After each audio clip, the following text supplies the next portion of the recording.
हम देखते हैं आप 12वीं का जो हिंदी का टॉपिक है ग्रामर में पद साहित्य का विकास। पद साहित्य के विकास के अंतर्गत क्या डिफरेंट है और उसको कितने भागों में बांटा गया है वो देखते हैं। ये 12th का टॉपिक है हिंदी का पद साहित्य का विकास या पद साहित्य का इतिहास। इसे 4 भागों में रामचंद्र शुक्ल जी ने बांटा है। इसको पहला है आदिकाल या उसे वीरगाथा काल के नाम से भी जाना जाता है। अगला है पूर्व मध्यकाल या उसे भक्ति काल के नाम से जाना जाता है।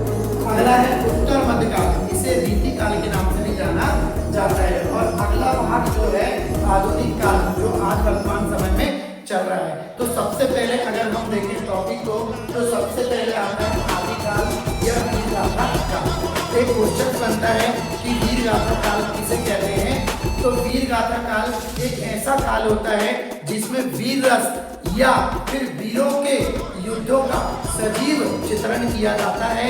तो ऐसे काल को वीरगाथा काल कहा जाता है। वीरगाथा काल का जो काल निर्धारण है वह 1050 से लेकर 1375 तक है।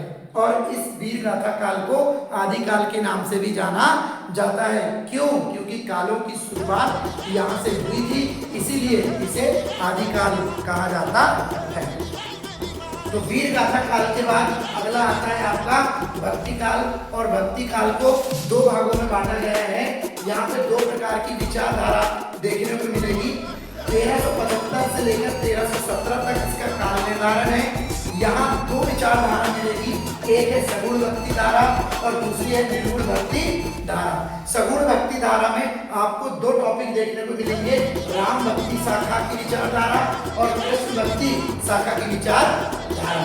उसी प्रकार निर्गुण भक्ति धारा में 2 आपको विचारधारा देखने को मिलेगी, एक है ज्ञान मार्गी शाखा और एक है प्रेम मार्गी शाखा। तो यहाँ पे हम देखते हैं सगुण भक्ति धारा जो है उसमें राम भक्ति शाखा धारा के जो कवि है वो है तुलसीदास, और तुलसीदास जी ने लिखा था रामचरितमानस। और एक और कवि रघुराज सिंह, उन्होंने लिखा था राम स्वयंवर। तो कई बार क्वेश्चनों में ऐसा आ सकता है कि राम भक्ति शाखा के 2 कवियों के नाम और उनकी 2 रचना लिखिए, तो आप इस प्रकार मेंशन कर सकते हैं। उसी प्रकार कृष्ण भक्ति शाखा में 2 कवियों के नाम और उनकी रचनाएं, जैसे पहले हैं सूरदास जी, उन्होंने लिखा सूरसागर।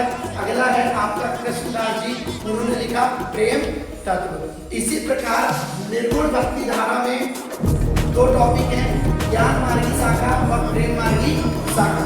ज्ञान मार्गी शाखा के कवियों के नाम और उनकी रचना लिखिए। तो ज्ञान मार्गी शाखा के कवि है पहला कबीरदास, जिन्होंने लिखा साकी सबक। दूसरे कवि है रैदास, जिन्होंने लिखा पद। अगला चलते हैं प्रेम मार्गी शाखा के कवि हैं मलिक मोहम्मद जायसी, जिन्होंने लिखा पद्मा वन। और अगले कवि